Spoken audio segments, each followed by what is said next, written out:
Hi everyone, today I'm going to show you how to fix an annoying PS4 controller that keeps holding down. As you can hear in the background, I'm trying to play Resident Evil 2 Remake, but my controller is messed up and it's just the down button and it's out.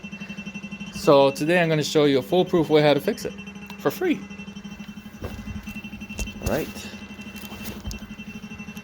controller, smash hard. I'm talking real hard. Now, it may have done this, and that's okay. Because now, check this out.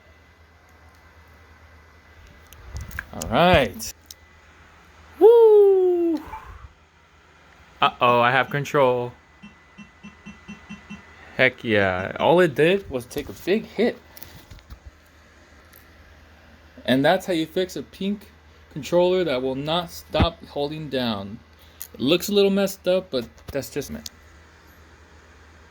But as you can see, it works. I can move.